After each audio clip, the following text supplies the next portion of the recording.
বিৰুদ্ধে কথা কয়, মিয়া মুছলমানৰ পক্ষত যদি আজি তৰুণ গগৈ ল'ৰা আজি গৌৰৱ গগৈ কথা কয়, তেনেহ'লে তাৰ মেজৰিটি বেল্ট নাইকিয়া হৈ যাব। কিন্তু এইটো মনত ৰাখিব, Congress will be routed out from minority belt. This day is coming, that day is coming. কংগ্ৰেছে আগন্তুক নিৰ্বাচনত কেইটামান চিট পাব? চিট পাব পাৰে আপোনাৰ। উজনি অসমত এটাও নাপায়, আমাৰ মাইনৰিটি বেল্টত যিকেইজন MLA বিধায়কে অলপ কথা বাৰ্তা পাতি আছে, হয়তো সেইসকলক মানে কংগ্ৰেছ হিচাপে নহয়, মানুহ হিচাপে পঠাই দিব। আৰু মইতো মানুহক আপিল কৰি আছো, নামনি অসমৰ পৰা কি কংগ্ৰেছ আপোনাৰ হেৰি হ'ব নেকি, উচ্ছেদ হ'ব নেকি? কংগ্ৰেছ আৰু হ'ব 2-4জন বিধায়ক আছে নামনি অসমত, যেনেকুৱা আপোনাৰ জলেশ্বৰৰ বিধায়কৰ নিচিনা মানুহ আউট হ'ব, তেনেকুৱা কিছুমান বিধায়ক আউট হৈ যাব। আগন্তুক 26ত আপুনি চামগুৰি সমষ্টিৰ পৰা আপুনি নিৰ্বাচন খেলিব? মইতো নিৰ্বাচন খেলাৰ ধান্দাই নাছিল। মই আজিৰ পৰিস্থিতি যিটো দেখিছোঁ অসমত, অন্ততঃ বিধানসভাৰ মজিয়াত আমাৰ হৈ কথা ক'ব পৰা মানুহ 2-4জনৰ বাহিৰে কোনেও নাই। গতিকে মই ভাবিছোঁ যে অহাবাৰ যদি আকৌ বিজেপি গভৰ্ণমেণ্টেই হয়, তাততো এজন মানুহ থাকিব লাগিব নহয়, যি ইচ্ছা ঠিক হ'ব সেইটো প্ৰতিবাদ নকৰিম।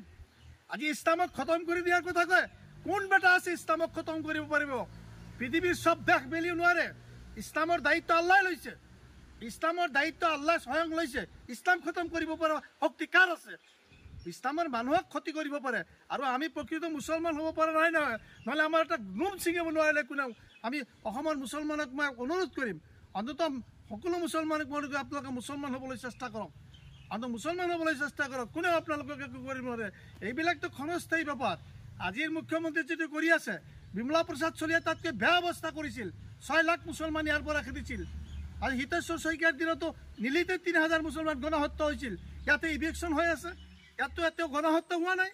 আজি 15 বছৰীয়া তৰুণ গগৈৰ শাসনত কুকুৰাঝাৰ BTT এলেকাত কিমান মুছলমান হত্যা হৈছে, এইটোতো সবেই জানে। গতিকে আমি মুছলমানসকল মুছলমান হ'বলৈ পৰা চেষ্টা কৰা উচিত, আৰু কোনেও কাকো ধ্বংস কৰিব নোৱাৰে। যিমানেই যি পৰিস্থিতি হৈ আছে, এইবিলাক পৰিস্থিতি সময়ত নাইকিয়া হৈ যাব। ইভিকশ্যনৰ পিছত কি কৰিব? অসমৰ মুছলমানক জোৰ জবৰদস্তি কি ইয়াৰ পৰা কোনোবাই খেদি দিবলৈ পাৰে? আমি যিসকল ভাৰতীয় নাগৰিক, দেশৰ আইন নাই, দেশৰ কানুন নাই, চব আছে, কিন্তু কোনোবাই হয়তো ভাবি আছে যে মই অহাবাৰ আকৌ মুখ্যমন্ত্ৰীটো হ'ব লাগিব, সেইকাৰণে আজিৰ মুখ্যমন্ত্ৰীয়ে এটা ছাইড লৈছে হিন্দুসকলৰ। হিন্দু মানুহৰ ভিতৰত চব মানুহ আপোনাৰ লগত লাই। অসমৰ মুখ্যমন্ত্ৰীক আজি মই এই মিডিয়াৰ জৰিয়তে ক'ব বিচাৰিছোঁ, আপুনি নাভাবিব অসমৰ আলি কুলি আলিসকলক ভাত দি বাকী জনগোষ্ঠী আপোনাৰ লগতেই থাকিব, এই কথাটো আপুনি নাভাবিব। সকলো মানুহে বেয়া পাইছে। 90% মানুহে অসমীয়া হিন্দু মানুহে আমাৰ ওপৰত যিটো অত্যাচাৰ চলি আছে, 90% মানুহে বেয়া পাইছে। আজি যদি চব অসমীয়া হিন্দু মানুহ এই গভৰ্ণমেণ্টৰ কথা থাকিলে হয়, তে উজনি অসমত এতিয়ালৈকে এটা লেবাৰ থাকিব নোৱাৰিলে। গতিকে সদৌ মই উজনি অসমৰ এই নাগৰিক মঞ্চক যিসকল কৰিছে, তেখেতসকলক মই আন্তৰিক ধন্যবাদ জ্ঞাপন কৰিছোঁ, আৰু তেখেতসকলৰ শুভবুদ্ধি উদয় হওক। আৰু অসমৰ ইৰেছপেক্টিভ অফ কাষ্ট এণ্ড কমিউনিটি সকলো জনগোষ্ঠীলৈ মই এপিল জনাইছোঁ, অনুৰোধ জনাইছোঁ যে আপোনালোকে অন্ততঃ এই গভৰ্ণমেণ্টৰ মুখ্যমন্ত্ৰীৰ চব কথাত আপোনালোকে পতিয়ন নগৈ আপোনালোকে নিজৰ দায়িত্ব পালন কৰক, আৰু ইয়াত যাতে কোনো এটা সাম্প্ৰদায়িক দাঙ্গা হাংগামা নহয়। আৰু বিশেষকৈ মুছলমানক মই অনুৰোধ জনাইছোঁ, আপোনালোক কোনো অৱস্থাত উত্তেজিত নহ'ব।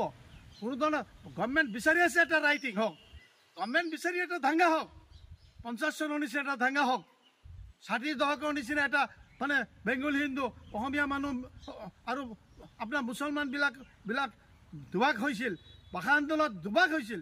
বেংগলী হিন্দু মানুহৰ আমাৰ পূৰ্বপুৰুষসকলে যে অত্যাচাৰ কৰিছিল, তাৰ ফল এতিয়া আমি পাই আছোঁ। হিন্দু বেংগলীৰ ওপৰত যথেষ্ট অত্যাচাৰ কৰিছিল আমাৰ বাপ দাদাসকলৰ আমলত। গতিকে আজি বংগবাসীসকল ঐক্যবদ্ধ থাকিব লাগিছিল, আজি তাৰ ফলন আমি পাই আছোঁ। বৰ্তমানতে শান্তি সম্প্ৰীতি আৰু ঐক্য বজাই ৰাখিব লাগে না? শান্তি সম্প্ৰীতি আমাৰ মানুহে বজাই ৰাখিব লাগে, কাৰণ উজনি অসমত যিটো মানে নাগৰিক মঞ্চ কৰাৰ পিছত অন্ততঃ আমাৰ মানুহে বুজিব লাগে যে আমাৰ পক্ষত 90% হিন্দু মানুহ। আজি টাই আহোম মৰাণ মটক কোচ ৰাজবংশী চুতীয়া কাৰ্বি ডিমাচা যিমান জনগোষ্ঠীৰ মানুহ আছে, হিন্দু সম্প্ৰদায়ৰ মানুহ আছে, আজিও অসমৰ মিয়া মুছলমানৰ পক্ষত আছে। খালি নাই এই গভৰ্ণমেণ্টৰ মুখ্যমন্ত্ৰীটো তুচ্ছ তাচিল্য, যিমান বেয়া কথা। এই ইভিকশ্যন হ'ব, ইভিকশ্যন মানে হিন্দু একেলাত নহয়, মুছলমানসকলক মুছলমান মানেই তেখেতৰ মতে বাংলাদেশী। গতিকে আমি সজাগ হ'বই লাগিব। এটা গভৰ্ণমেণ্টৰ যেতিয়া এনেকুৱা মানে বক্তব্য ৰাখিব, এজন গভৰ্ণমেণ্টৰ মুখ্যমন্ত্ৰীয়ে যেতিয়া এনেকুৱা বক্তব্য ৰাখিব, তেতিয়া আমি সাৱধান হ'বই লাগিব। ঠিক আছে।